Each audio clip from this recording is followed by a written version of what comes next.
Looking for the best dash cam to suit your needs? In this video, we're diving into some of the top options available right now. Before we begin, don't forget to check out the links in the description to find the best deals within your budget. Let's get Number 1. Rove 2-4K Dual. The Rove 2-4K Dual is one of the best overall dash cam units available today.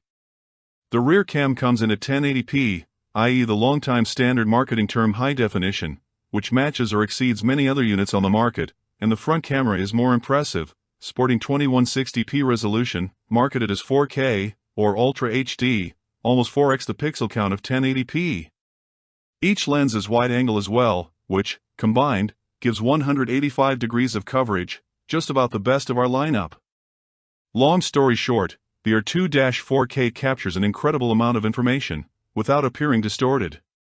License plates 2 to 3 vehicles ahead can be read just from a paused video, without zooming in. Very impressive, says lead tester Kyle Hameister.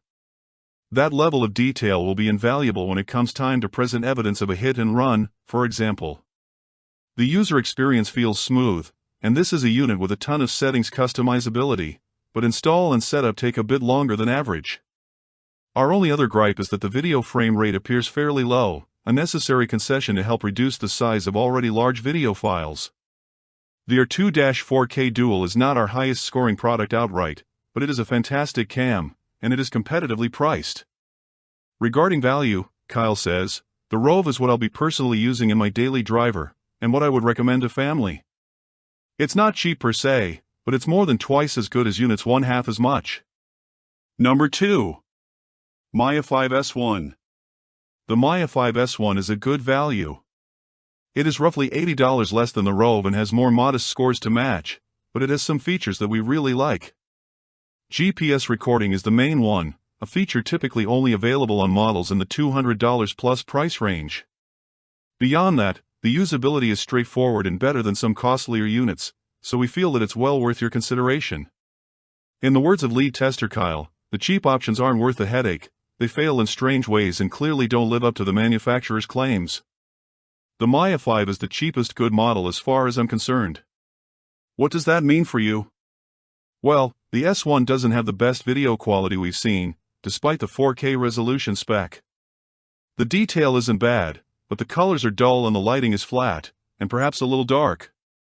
Everything seems in focus, but somehow blurry, says Kyle. The S1 only comes with a front-facing camera, which is part of what brings the cost down, or rear cam is available as an upgrade. As it stands, the S1 lacks the wow factor, but it is one of the few options at this price that can claim this level of reliability. If you're looking for the affordable option, we recommend going no lower than the S1. Number 3. Garmin Mini 3. The Garmin Mini 3 is a unique entry in our lineup. It is indeed tiny, as the name suggests, and that comes with some notable pros and cons. To start, we need to praise Garmin for making the best user experience on a dash cam we've encountered. There is no LCD screen on the unit, and only 2 buttons total, so setup and interfacing with the unit is done entirely through the app. Despite this, the Mini 3 connects to the app quickly and painlessly, and it automatically sets up many of the settings based on your region, i.e., language, units of measure, that sort of thing. It feels like practically everything is done for you, though we do wish it didn't require an account setup. In terms of performance, it has a fairly standard 1080p resolution, but this is a rare model that comes with a polarized lens standard, which helps improve image quality by reducing glare. It's so small and lightweight that it's the only unit we consider worthy of the title unobtrusive. In the words of lead tester Kyle Hameister, it's so small, and works so smoothly that this is really the only unit I could see myself forgetting existed in my car. It just works. That said, video quality and coverage are both okay, but not great, and some of the more useful features like GPS tracking and parking mode are only unlocked through a subscription. Plus, it's a front cam only unit, we don't love that. However, if you don't want to add more complicated tech into your life, the Mini 3 is a perfectly simplified option.